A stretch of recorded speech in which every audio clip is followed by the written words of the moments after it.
Olá, bom dia, bem-vindos ao Agronacional. E você vai ver daqui a pouco. Nós fazemos a introdução das gramíneas no cerrado, certo? Sem fazer enleiramento, sem haver queima de material lenhoso.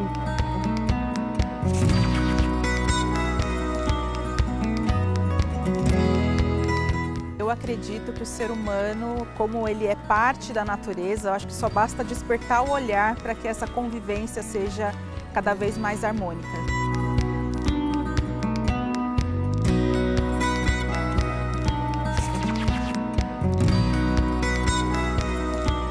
Não pensa só em produzir, né? Mas também é muito forte essa questão de sustentabilidade, né? Você tem algumas estratégias que você pode usar, algumas iscas artificiais naturais ou artificiais que atraem as moscas e deixam ela na armadilha, né? Nós estivemos aqui na Fazenda Cigana há 5 anos e registramos o início do trabalho, praticamente o início do trabalho de sucessão familiar com a Ana Paula, o seu pai, o Chico, e começando a trabalhar juntos, discutindo, né, alinhando o seu trabalho em conjunto aqui na fazenda. Esse conteúdo articulado com o projeto vai fazer com que esse aluno se sinta parte e se torne parte integrante do dia a dia da escola.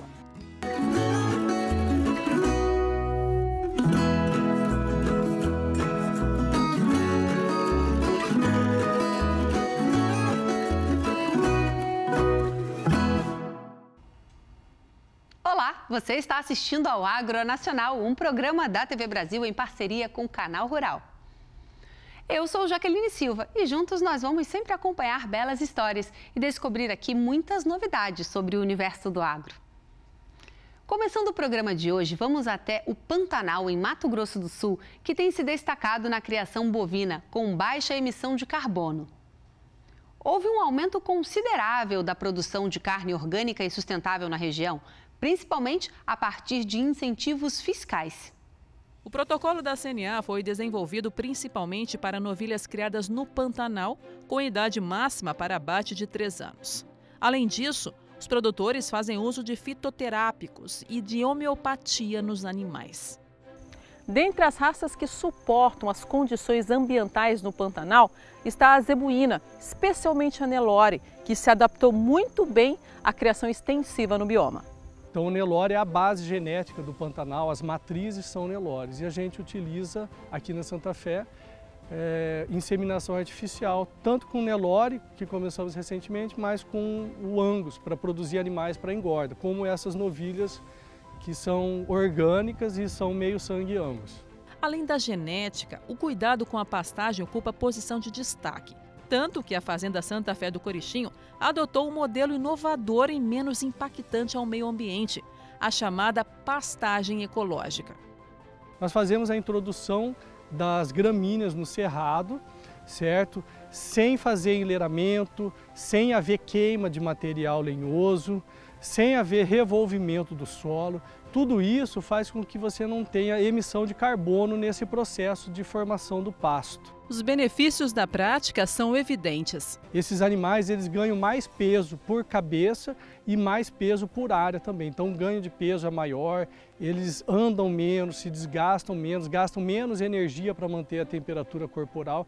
Tudo isso faz com que a gente tenha uma produtividade muito maior nessa área e produza uma carne com teores, com carbono, com menos carbono emitido por quilo de carne produzida. A adesão ao programa Carne Orgânica e Sustentável do Pantanal vem crescendo desde que o projeto começou em 2019. Segundo a ABPO, no ano passado, os pecuaristas pantaneiros de Mato Grosso do Sul enviaram mais de 39 mil bovinos classificados como orgânicos e sustentáveis às indústrias frigoríficas. A quantidade é 3 vezes maior do que o registrado no ano anterior. Em 2018, o governo do estado de Mato Grosso do Sul também aprovou legislação que oficializa o incentivo fiscal para a produção de carne nestes moldes.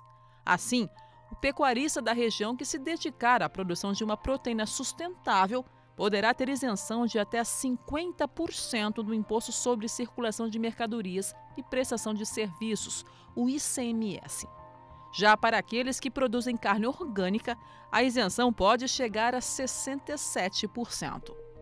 Com o objetivo exatamente de melhorar a remuneração dos produtores, melhorar a qualidade da carne e fazer com que o mercado reconheça um preço prêmio para essa carne. Para isso, nós estabelecemos uma política pública de apoio direto ao produtor, com incentivo hoje que é em torno de R$ 124 por cabeça para cada animal da carne orgânica. Então é um incentivo direto ao produtor. Através deste programa de incentivo, já foram pagos aos produtores pelo menos R$ 5 milhões, o equivalente a mais de 54 mil cabeças abatidas. Esse incentivo fiscal ele é um grande estímulo. Tá? A gente tem tido um ótimo resultado, um crescimento, uma adesão grande, porque é uma forma de pagamento por serviços ambientais, é uma espécie de PSA, e isso é a forma moderna de a gente estimular com que o produtor caminhe no sentido, na direção que se deseja, que é de ter uma produção mais sustentável, mais eficiente, que respeite toda a questão social, ambiental e que, por fim, ele consiga obter maior retorno também de sua atividade como um todo.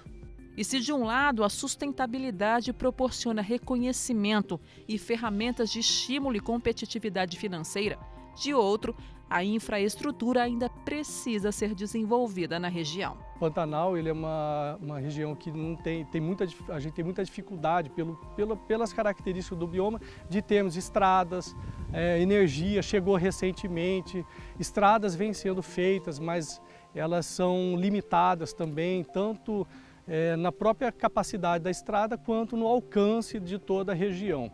Minhas filhas hoje estão com 9 anos, são gêmeas e assim, a educação próximo da fazenda nós não temos hoje. E aí para elas estudarem elas têm que estar na cidade. Situação que se repete Pantanal afora. E, na verdade, querer sair daqui a gente não quer, né? Mas assim, hoje a gente tem outros pensamentos, né? Por exemplo, a minha família fica na cidade e isso pra gente já fica mais complicado, sabe? Ficaria muito feliz se um dia isso acontecesse, né? Da minha família estar comigo aqui, minha esposa, meu filho, né? Isso seria muito bom para nós. Mesmo diante de tantos desafios, o que o pantaneiro tem de sobra é o orgulho de suas raízes.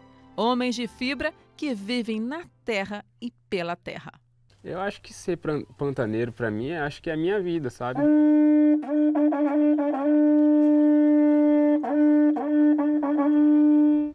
Um grande exemplo de como produtividade e sustentabilidade podem andar juntas, né?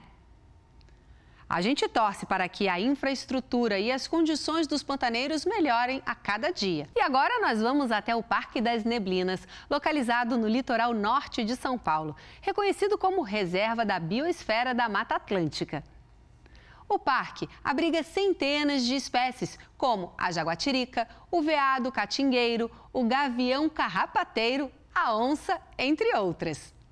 A ação envolveu mais de 60 proprietários de terras e realizou dezenas de oficinas de manejo com a comunidade. As oficinas de manejo aqui no parque, elas foram acontecendo, elas vêm acontecendo desde 2008. Que a princípio nós começamos com interesse na compra dos frutos da Jussara para fazer o plantio e dar continuidade ao plantio da Jussara aqui dentro da área. Mas a pesquisa nos trouxe algumas informações e principalmente em relação à polpa. Então nós começamos a introduzir e conversar com esses proprietários que a polpa da Jussara poderia ser um elemento que pudesse incrementar a renda desses proprietários. E aí a gente começa a olhar a floresta e valorizar a floresta em pé. Com isso vem também o cambuci, que também é um fruto nativo. E hoje nós percebemos que os proprietários eles têm também outras necessidades de informação. Então hoje a gente fala não só de frutos nativos, a gente continua falando de valorização da floresta em pé, mas a gente fala também de manejo da propriedade. Em mais de 2 décadas de atuação, o Instituto promoveu a transformação de uma antiga área degradada em uma das maiores reservas privadas do bioma no país, servindo como um grande laboratório para a estratégia de restauração e conservação. O local é reconhecido como posto avançado da Reserva da Biosfera da Mata Atlântica desde 2006. O programa Homem e Biosfera da Unesco abriga mais de 1.200 espécies de fauna e da flora já registradas no local, sendo 4 delas novas para a ciência e 24 com algum grau de ameaça. É importante que você pense o Parque das Neblinas da porteira para fora e de que forma essa comunidade do entorno pode se integrar às estratégias de conservação. E uma delas é você trazendo ex-caçadores, ex-extratores ilegais de palmito jussara para dentro do parque, atuando como monitores, atuando como guarda-parques, função importantíssima na atividade. É importante que em cada ação que você tenha, quer seja de projeto científico, quer seja de simples compra, que você direcione esse trabalho para que a comunidade possa participar diretamente. E dessa forma, cerca de 50% do recurso que o Parque das Neblinas movimenta, o recurso financeiro, voltam para a comunidade do entorno. O bioma tem modificado diretamente a vida de quem trabalha no parque e também de quem vive no nosso planeta. Eu acredito que o ser humano, como ele é parte da natureza, eu acho que só basta despertar o olhar para que essa convivência seja cada vez mais harmônica.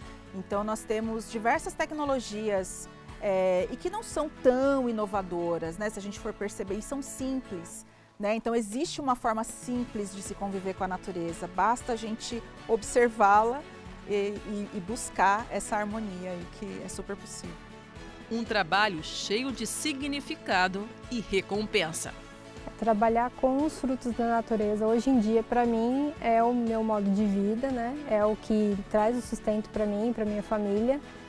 E para a gente é o que faz sentido hoje, né? A gente está aqui conscientizando o pessoal, não desmatar mais, né? Deixar a floresta de pé.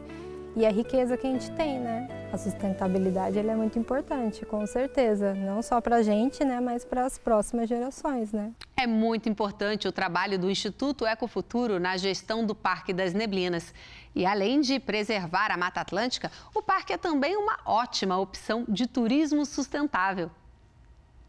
Agora vamos até Tietê, interior de São Paulo, conferir algumas estratégias para minimizar os problemas da seca na alimentação de cavalos.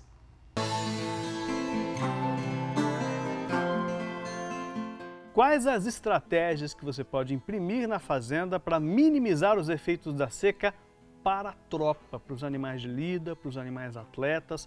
Afinal de contas, os animais da tropa também têm que comer e sofrem com essa escassez de alimentos. Nós estamos sentados na boia para falar desse assunto, né, Mário? Já seca. Pois é. Capim perde qualidade. Nós estamos no Sudeste, né? Eu acho que quem está no Sudeste, Centro-Oeste, ele vai passar por essa realidade que é uma diminuição da incidência de chuvas aí a partir de maio. E, invariavelmente, nós ficamos sem pastagens para os nossos cavalos, né? Então, uma das estratégias que nós temos para preservar alimento, estocar, seria comprar aí o feno, que seria uma maneira mais prática de alimentar os cavalos, tanto nas cocheiras quanto no campo. E normalmente a gente recomenda que se compre isso no final do verão, que é quando o pessoal que produz feno produz em grande quantidade, normalmente enche os estoques, eles botam isso no mercado e os preços costumam baixar. Então essa época é uma excelente época para se estocar com alimento para os cavalos aguardando o inverno. Que é o que a gente está vendo, inclusive, aqui. Exatamente. Nesse Aras. Ô Mário, e agora, tem tipos de alimento, nós temos feno, nós temos pré-secado, nós temos a silagem, enfim, tem estratégias mais caras, tem estratégias mais baratas, tem planejamentos mais eficientes nesse sentido? Sim, com certeza. Bom, o mais tradicional deles é o feno, quer dizer, é o capim que o cavalo normalmente come, geralmente família dos cynodons, Typhlocostochorose gigs. O feno nada mais é que o material desidratado, preservado por desidratação. Normalmente ele é verde, mas em função da luminosidade ele acaba ficando amarelo. Então ele tem esse aspecto de palha, mas ele é bastante nutritivo. Esse seria o mais tradicional. Depois uma opção ao feno nós temos o pré-secado, que seria a conservação dele como uma silagem. Ele é conservado com um pH baixo e anaerobiose. São aquelas bolas grandes envolvidas por plástico. Funciona muito bem, é uma coisa nova e a gente vem há pouco tempo usando nos cavalos isso. Não faz mais do que 20 anos que nós começamos usando pré-secado nos cavalos. É melhor usar o Azevém, porque o Azevém tem mais açúcares, consegue baixar o pH, transforma o material em uma coisa mais segura do ponto de vista sanitário para os cavalos. O pré-secado de Azevém é melhor que o pré-secado de Sínodo. E uma outra opção também agora, assim, que nós estamos entendendo melhor como é que funciona, é o uso da silagem nos cavalos. Entendi. O volumoso é o alimento mais seguro para os cavalos, né? Então, principalmente os fenos são muito seguros. O feno pode ser feno de capim ou pode ser feno de alfafa, que eu vi em em algum lugar tem um feno de alfafa. Né? Isso, mais lindo ali. Então é o seguinte, vai chegar um momento em que a pastagem, em função principalmente diminuição da temperatura, falta de água e diminuição do comprimento do dia, a pastagem ela vai crescendo cada vez menos e os cavalos começam a consumir mais rápido do que ela cresce. Quando vai chegando nesse momento, seria ideal a gente pensar numa suplementação. A suplementação com minerais, ela deve ser feita o ano todo. O sal mineral, nós já falamos em vários programas sobre isso, a importância, como é que faz, tudo. E então a suplementação do volumoso, ele deve ser feito quando o pasto começa a não crescer o suficiente para atender a demanda dos animais. Como é que a gente percebe isso, Marco? O momento de retirada dos animais é quando o pasto atinge 10 centímetros.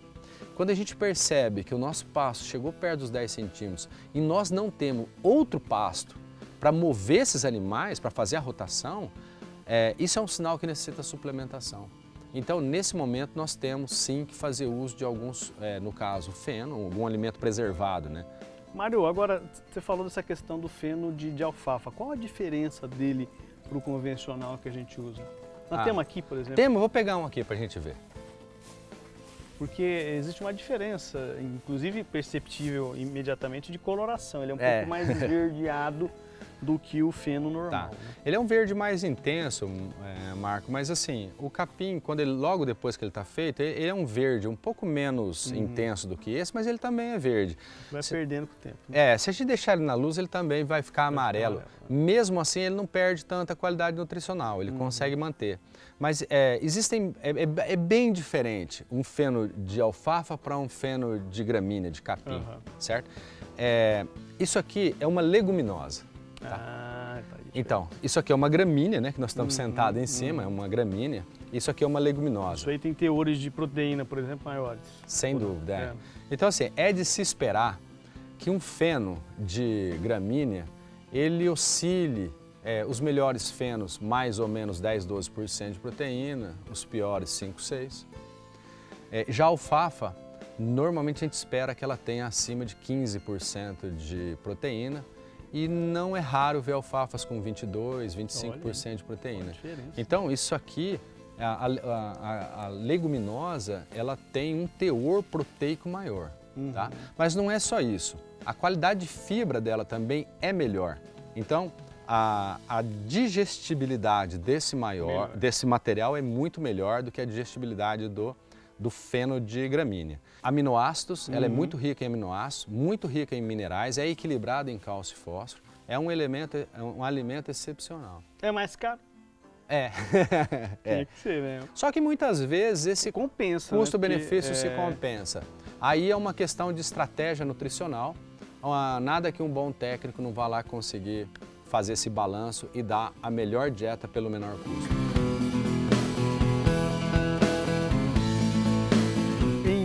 Anos, como nós estamos vindo aí, de período seco muito intenso, né, extremos, é fundamental o cara ter um bom planejamento nutricional para passar bem esse período, não tem jeito. Sem dúvida. A gente vem observando, Marco, cada vez os invernos estão mais secos, né? E rigorosos. Nós passamos 2 invernos difíceis, e verões que não propiciaram o crescimento vegetativo do feno, dificultou muito, demorou demais para chover, quando chovia muito intenso, e aí o sujeito não conseguia fazer o feno. Isso aí fez com que os estoques baixassem, os preços subiram muito e nós chegamos ao ponto do inverno passado, o feno chegou a ser comercializado por R$30 um fardo de 10 a 12 quilos. Isso aí é um valor que dificulta muito para o criador e vai impactar muito forte no custo de produção. Então tem que estar preparado. Então é planejamento. Então é comprar quando? Quando tem a maior oferta, e a maior oferta justamente é na saída do verão. Quando está terminando o verão, os estoques dos produtores vão estar cheios. É um bom momento para comprar, talvez aí consiga um preço mais barato.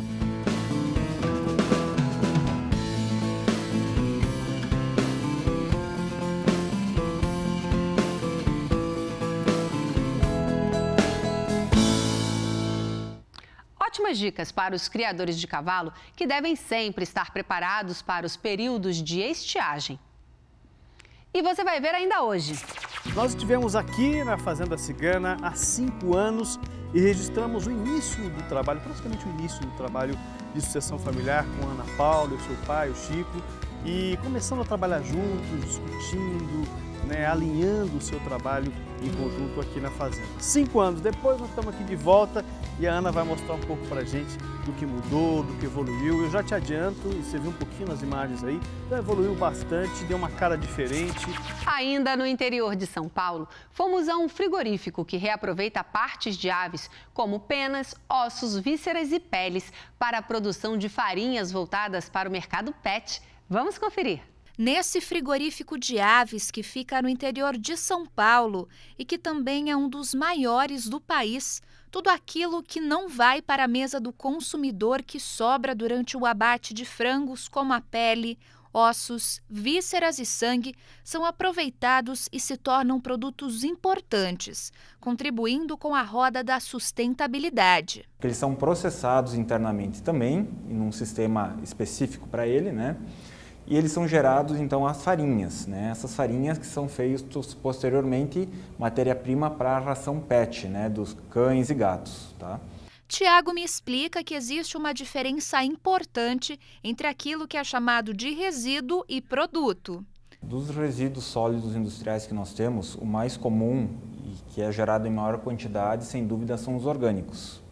Daí os orgânicos, a gente classifica eles em lodo, principalmente da estação de tratamento de efluentes, resíduo da linha verde, e sobras de refeitório, casca, sobra de alimentos, Então esses constituem a grande gama de resíduos gerados, na faixa de uns 60%.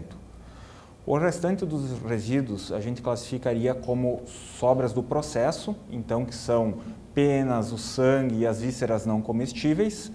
Esses são produtos, a gente denomina produtos e não resíduos, No caso desses produtos que mais tarde vão virar outro tipo de matéria-prima, existe um cuidado especial que começa na linha de produção. Então eles são enviados, a gente chama, fábrica de farinha e óleos, Então temos a linha da pena, que acaba sendo hidrolisada em digestores com água ou sangue. Então nós temos a farinha de pena hidrolisada. E uma outra linha que daí é denominada a farinha de víscera, então onde toda a víscera é encaminhada para esse digestor, ele é cozido, e depois moído e ele recebe uma secagem, então vira uma farinha e essa farinha depois ela é destinada para a ração animal, de pet food. Todo o ciclo começa e termina dentro do próprio frigorífico. O plástico que também está presente no processo é reciclado. Todo o resíduo que chega hoje é gerado aqui na unidade, ele é separado, tem uma central específica para tratar desses resíduos, então ele é segregado, prensado, e depois destinado para reprocesso, A caixa é um exemplo, que é a caixa onde vem as gaiolas, onde vai os animais que são coletados, os animais, a ave viva. Então, quando a gaiola ela chega no fim da vida útil, ela é reutilizada, no novo processo e ela vira uma nova caixa, ou seja, a gente não perde nada do material utilizado, que é no caso o plástico. Quem acompanha esse trabalho de perto sabe que a tarefa de cuidar do meio ambiente está sendo cumprida. Como gestor ambiental aqui da unidade, né, responsável por todos esses processos aí que a gente acabou mostrando, é muito gratificante, né, porque além da gente desenvolver o trabalho aqui dentro da empresa, né, e ver que a empresa em si, ela busca melhorar, né, cada vez mais nos processos e não pensa só em produzir, né, mas também é muito forte essa questão de sustentabilidade, né. Então, a gente recebe investimentos da empresa para adequar processo, para a gente conseguir melhorar, né, os nossos processos aqui, de maneira que cause menos impacto para o meio ambiente. Então, assim, para a gente, né, como gestor ambiental, é muito gratificante e engajador, né? É realmente uma ótima iniciativa em que nada se desperdiça, tudo se transforma. As moscas são uma praga na vida dos cavalos e podem, inclusive, transmitir doenças graves. Você vai aprender agora técnicas simples que podem ajudar a minimizar esse problema. Uma boa limpeza das baias e o afastamento dos animais das esterqueiras são algumas das soluções. Muitas vezes os criadores observam uma grande quantidade de moscas nos estábulos, na acomodação dos cavalos. Isso às vezes é um problema sério e a gente trouxe essa dúvida para o Ricardo responder para a gente. Ricardo, essa quantidade de mosca, ela tem a ver com o tempo, o verão? Como é que é isso aí? Marquinho, as moscas atormentam aí o mundo dos cavalos. É bem complicado, todo mundo, toda semana a gente recebe aí alguma pergunta sobre isso. E é muito difícil lidar com as moscas. Mas tem algumas estratégias que, se a gente adotar, elas vão ser benéficas para o bem-estar dos cavalos. Por exemplo, o que dá para fazer nesse sentido? Quando a quantidade está muito grande? A primeira coisa é a gente observar limpeza onde ficam esses animais. Né? O manejo de esterqueiras. Então a gente limpa ali as cocheiras, limpa as baias. Onde é que nós estamos armazenando essa esterqueira? Então o ideal é que a gente afaste ela de perto dos cavalos. Mantenha ela longe dos cavalos. Tá? O manejo de esterqueira é fundamental. Segundo, limpeza das baias é de lei. E depois também você tem algumas estratégias que você pode usar, algumas iscas artificiais naturais ou artificiais que atraem as moscas e deixam ela na armadilha, né? É claro, tem algumas ferramentas para usar. A gente gosta muito de trabalhar com essas iscas que atraem as moscas. E essa questão da remoção do esterco, ela é importante demais. Total, né? de principal importância. Tem que afastar, porque senão não resolve, né? Senão não resolve, eles vão estar ali em cima. Fica atento onde é que você vai, um exemplo, se você tem uma propriedade, você quer montar ali umas cocheiras para cavalo, dá uma olhada se não está perto de uma granja ou perto de uma suinocultura, onde é que ficam os dejetos, tenta fazer ela um pouco mais afastada para ficar aí mais tranquilo em relação às moscas. Agora vamos ver como a sucessão familiar tem sido bem-sucedida em uma fazenda no interior de Minas Gerais. Na Fazenda Cigana, pai e filha unem experiência, inovação e tecnologia para melhorar o desempenho na pecuária. Vamos conferir.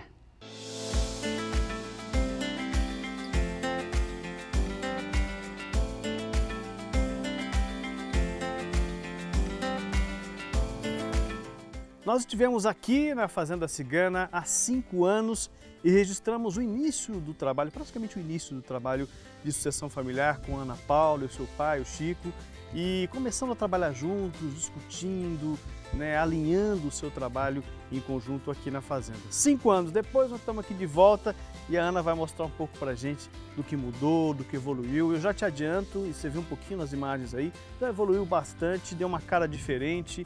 E isso é muito importante porque mostra que vocês estão evoluindo, estão crescendo, estão afinando esse trabalho juntos. Fala um pouquinho para a gente disso, Ana. Antes de mais nada, obrigado por receber a gente, poder mostrar essa evolução dentro, né, desse crescimento, desses desafios que vocês encamparam aí, que não são poucos, né, Ana? Agradeço muito a oportunidade, o convite de estar com vocês e essa troca assim, de experiências, né, de informações. Fiquei muito feliz de você notar as transformações que aconteceram nesses 5 anos. Então tem sido um trabalho conjunto, amadurecimento, autoconhecimento, que fizeram o nosso negócio crescer, evoluir, a relação com meu pai também melhorar aqui dentro da fazenda.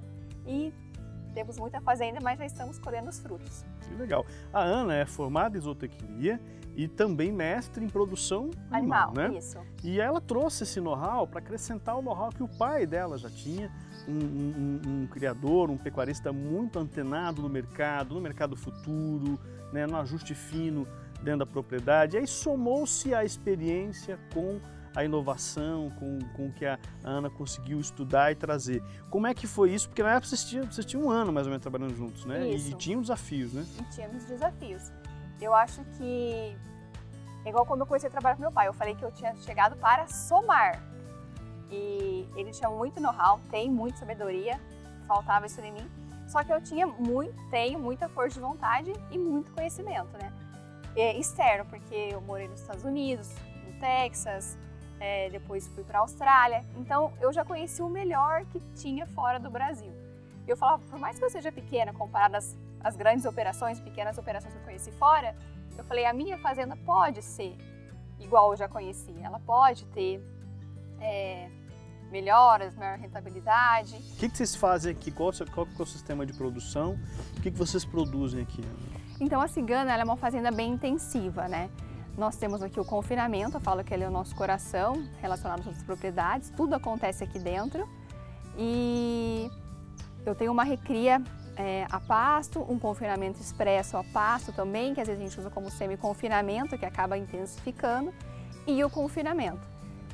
E como aqui na propriedade também tem o beneficiamento de grãos, então é tudo integrado, então é bastante movimento aqui. A gente viu um silo que não tinha há 5 anos, você ampliou, né? A fábrica ampliamos a parte de armazenagem de grãos, moega nova, estrutura de elevadores. Então a gente foram 5 anos de bastante investimento e de trabalho certo, graças a Deus. Estruturalmente eu vi que vocês melhoraram as casas dos funcionários, isso é visível. Sim. Acompanhamento dos processos dentro da propriedade, a questão, por exemplo, de treinamento e capacitação, a gente acompanhou, inclusive, aqui um pouco de um dos treinamentos, coincidentemente. Como é que vocês têm gerenciado isso aí? Nós prezamos muito pelas pessoas, pelo bem-estar dos nossos colaboradores. E nós reformamos as casas, né, da Cigana, das nossas outras propriedades também, buscando aí que os nossos colaboradores sintam esse cuidado nosso. E eu acredito que a parte de segurança do trabalho é um cuidado que eu tenho, e é o que eu falo para os meus funcionários, com as esposas e os filhos deles, porque se eles vierem a faltar, quem vai sofrer são as esposas e os filhos. Então eles têm que pensar em primeiro lugar, né, na saúde deles e na família. Então acredito que ter treinamento, ter cobrança, exigir EPI, é bom para todo mundo, né? Eles se sentem assim que a empresa importa com eles e eles têm o nosso respaldo, né? Então acho que foi uma das melhores coisas foi ter a segurança do trabalho e os treinamentos aqui dentro. Vocês produzem uma parte considerável do alimento que vocês trazem também. Inclusive, pessoal, lá atrás, você está vendo aquela área lá irrigada, é uma área que vocês terceirizaram de vocês para o plantio de batata como forma de recuperação de pastagens. Isso. Nós temos parceria com alguns batateiros. E como nós não plantamos soja, né, mas somente pecuária mesmo, então a gente faz a reforma de pasto fazendo arrendamento para batata, que é ótimo, né? E é uma maneira que a gente encontrou de estar reformando as áreas. Legal. E aí vocês produzem também milho e sorgo, é isso? Nós produzimos milho silagem e sorgo produzimos também. Mas a maioria, assim, a gente tem que comprar muito, né, para abastecer. Então é só silagem mesmo que eu considero que é produção interna. E aí veio o Fazenda Nota 10. A Ana e a Fazenda Cigana tem um ponto importante com relação à Fazenda Nota 10, que elas fizeram parte, a Fazenda fez parte do primeiro time que deu origem ao programa Fazenda Nota 10, ainda na época era Conexão Gestão, era o nome do projeto, depois evoluiu para Fazenda Nota 10. Na época eram 10 propriedades. Como é que foi essa experiência para vocês lá no início, visto que vocês acompanharam todo o caminhar do Fazenda Nota 10 hoje, que é um programa que envolve aí 400 fazendas do Brasil? Eu agradeço muito ao Douglas por ter lembrado da gente. Eu lembro que o primeiro grupo que teve foi no MS, quando eu vi que era o Antônio Schacker tomando conta, eu falei, quando estiver em São Paulo, por favor, me coloca. Nos colocaram e nós estávamos entre essas 10 fazendas, as reuniões eram presenciais, foi um momento de muita troca de experiência entre os participantes. Foi ótimo, a gente fazia visitas também, tivemos a oportunidade de ir na Embraer, fazendo as grandes de leite, ou fazendo os nossos companheiros. Então foi muito bacana fazer parte do projeto piloto. Bacana. E aí, continuaram no projeto? Continuamos no projeto. O que o projeto agregou para vocês, Ana Paula? Fez a gente enxergar números, né? Eu lembro que o nosso primeiro resultado, eu fiquei até um pouco assustada, eu peguei meu computador daqui da fazenda, levei para casa e fiquei 3 dias trancada. Falei, meu Deus, vamos, muita coisa para ver. O que tinha de gargalo? O custo excessivo com insumo, com mão de obra também. Então eu falei, então a gente tem que rever, dá para melhorar, a gente precisa ter margem, né? Trabalhar sem margem, a gente não... Então fez assim, a gente ficar alerta. Então a gente vem trabalhando em certos pontos, não é que você está aqui que vai fazer é perfeito, tem muitas coisas para a gente melhorar. Então o programa fez enxergar e faz os nossos pontos críticos aí que precisam ser melhorados. Então na época era desembolso, era Sim. custo operacional. Sim. E vocês conseguiram atuar nisso? Estamos atuando ainda, tá? Se eu falar para você, a gente já resolvemos todos os nossos problemas de custo, ainda não. É muito intensiva a nossa operação. Né? A nossa produção de arrobas por hectare é muito alta, então a gente tem que sempre ficar atento aí na nossa margem, né? Para estar produzindo, mas tendo lucro também.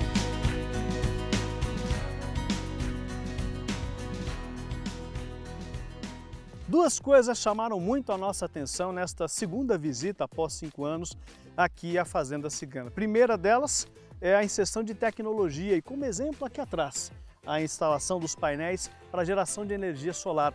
Somente na primeira safra 2021 que ela foi utilizada, teve um impacto de 85% na redução nos custos com energia elétrica.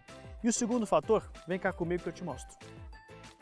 O segundo ponto é isso aqui, a utilização dos dejetos gerados no confinamento na produção de fertilizante orgânico, que vai ser usado nas áreas de agricultura, milho e sorgo, e também nas áreas de pastagem. A expectativa é uma redução nas adubações na casa de 50%, que é muito expressivo.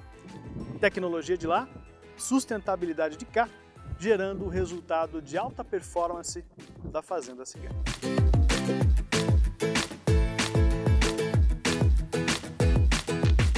Conhecendo mais números, vocês conseguem trabalhar melhor esses indicadores, né? Sim. Que número que vocês não tinham, por exemplo, que agora vocês têm, que vocês conseguem enxergar? A porcentagem do custo da nossa arroba. Então a gente sabe o quanto que a nossa... ela realmente custa. Quanto ela realmente custa e o que está dentro dela de porcentagem. Então tanto a nossa arroba é insumo, tanto da nossa arroba é investimento, máquinas, administração. Então acho que isso é muito importante para você ver como que a sua arroba está sendo composta, né? E aí vocês conseguiram alguns números interessantes. Por exemplo, o ganho médio diário ficou na casa de 1 quilo. Considerando a produção geral. Geral, sim. né? Que é bom. E ultrapassaram as 69 arrobas hectare dentro da última safra. Ou seja, eles conseguiram um alto grau de produtividade por hectare, né? Sim, é muito intensivo aqui devido a essa parte nossa feita a pasto também, né? Então acaba tendo uma produção bastante alta.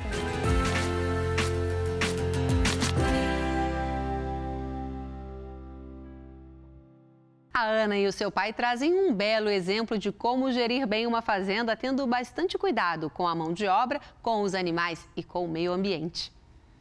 E vamos ver agora a importância da nutrição para o bom desenvolvimento das aves nas granjas. Hoje, os avicultores conseguem atingir o peso desejado dos animais em menos tempo, graças à evolução na dieta e manejo dos frangos. Vamos conferir.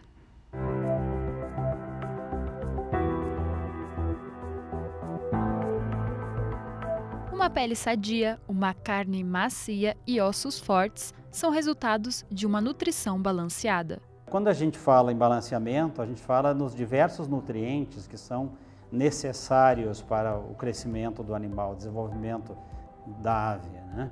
Nós temos a energia, né, que também é fundamental, energia e proteína. Os animais têm as mesmas exigências de nutrientes. Além disso, de minerais, né? Cálcio, fósforo, microminerais, né? Vários minerais e também vitaminas, tá?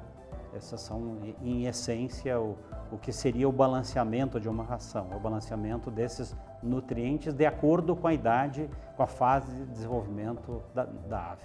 E são os pellets de aproximadamente 4,5 milímetros de diâmetro que fornecem os nutrientes necessários para as aves. Mas cada pellet precisa ter a mesma quantidade de ingredientes. Só assim, as aves vão atingir o desenvolvimento ideal nas diferentes fases de crescimento. Para ter a eficiência que a gente busca, assim, não só a eficiência, mas a qualidade também, né? Não basta só produzir de forma eficiente, mas também precisa produzir com qualidade, que é fundamental. Fundamental também é que o avicultor se atente à dieta que ele oferece para cada lote, porque há diferenças nutricionais entre as linhagens. Para o frango pesado são 5 dietas, 5 a 6 dietas, e para o frango griller, que é abatido mais jovem, mais leve, um número menor de dietas, ao redor de 4 dietas. É daí que vem a questão das 4 das 5 dietas, né? E nas quantidades certas. Essas quantidades devem ser programadas de forma adequada, que sejam exatamente as quantidades que foram planejadas, né? Essa é uma parte importante. E o acesso à ração, assim como o acesso à água, ou seja, aí é a parte que, digamos, fica com o produtor, né? A gente elabora um produto balanceado, mas aí tem a parte do manejo alimentar, que a gente chama, para que a gente consiga atingir os objetivos, tanto do ponto de vista da eficiência ou da conversão alimentar, mas também do ponto de vista da qualidade mesmo da carne que está sendo produzida.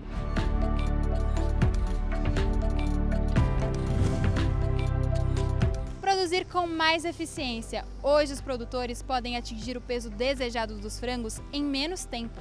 Isso porque a ração que eles oferecem a esses animais é uma ração balanceada, com nutrientes na medida certa em quantidades específicas para atender todas as necessidades da cadeia de produção. E é com a chegada dos insumos na fábrica que a primeira parte da produção de ração começa. A gente precisa originar ingredientes de qualidade, com especificações bem claras. A gente também necessita fazer a inspeção no recebimento nas fábricas de ração. Então, todos os ingredientes são recepcionados, são amostrados, são analisados.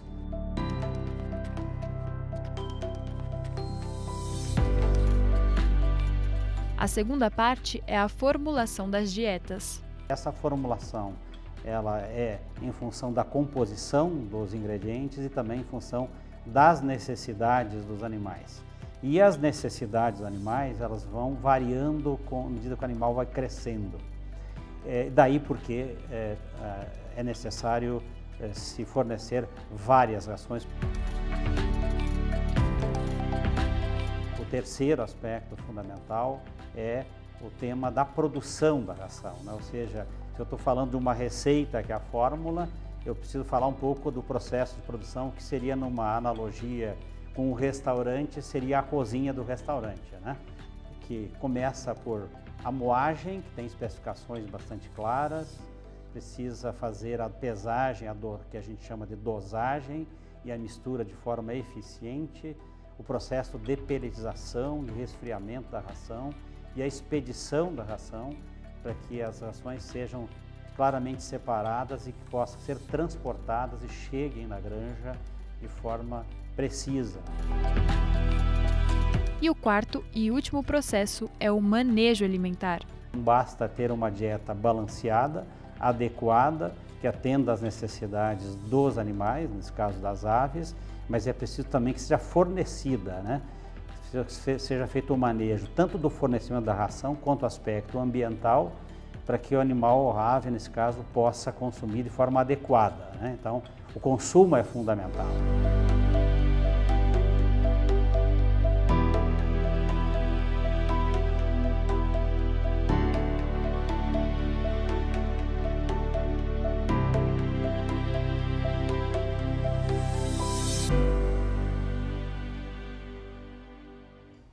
Você viu a complexidade que existe na produção de frangos para que eles recebam os nutrientes necessários na quantidade certa e com qualidade.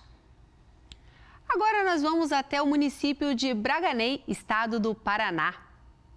Você vai conhecer um projeto que ensina práticas sustentáveis na agricultura e pecuária para os alunos de uma escola pública da região.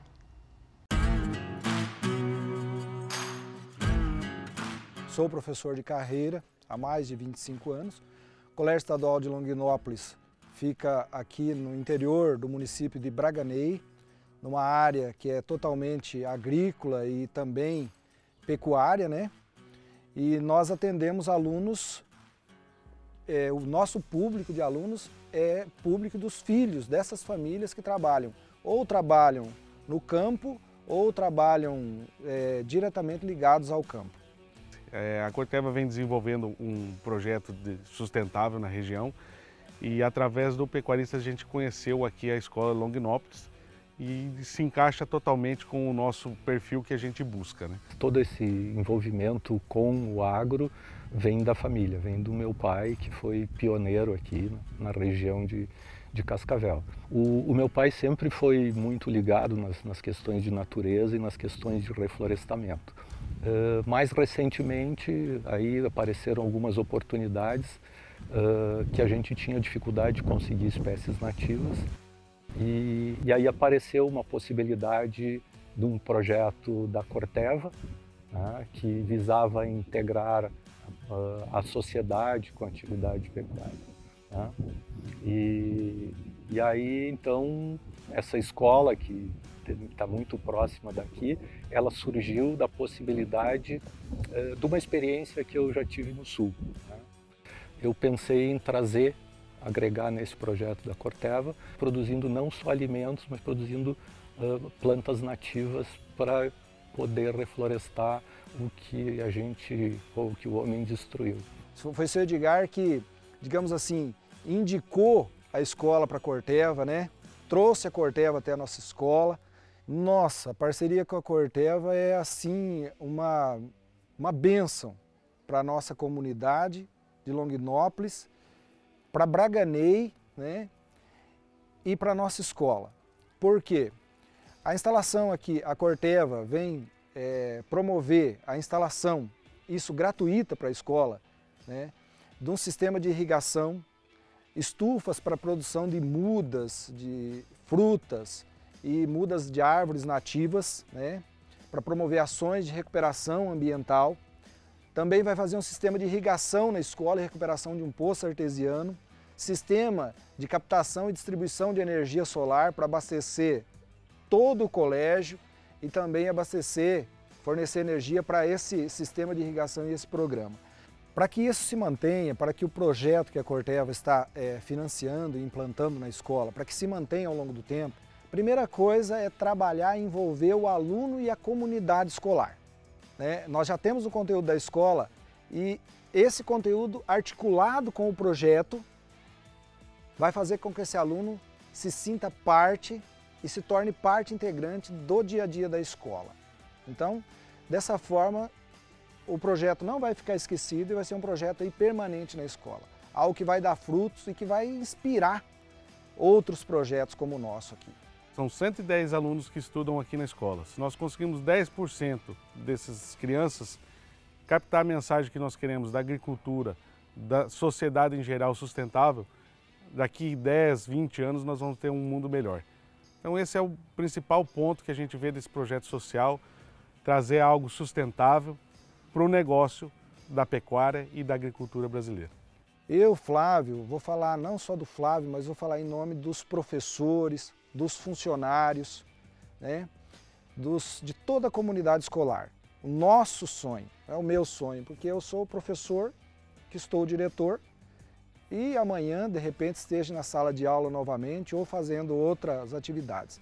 Então, o nosso sonho para essa escola é que essa escola seja uma escola modelo, que tenha o melhor ensino-aprendizagem. É uma escola pública que pode mais e, com certeza, vai fazer muito mais.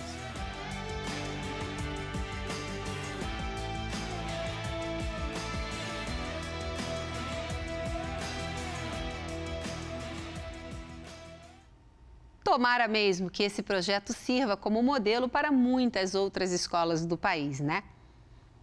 E esse foi o Agronacional, uma parceria da TV Brasil com o Canal Rural. Na semana que vem estaremos aqui de novo te esperando com mais notícias sobre esse universo do mundo agro. Você também pode assistir o nosso programa no TV Brasil Play e nos seguir nas redes sociais da TV Brasil. Tenha um excelente dia e até a semana que vem.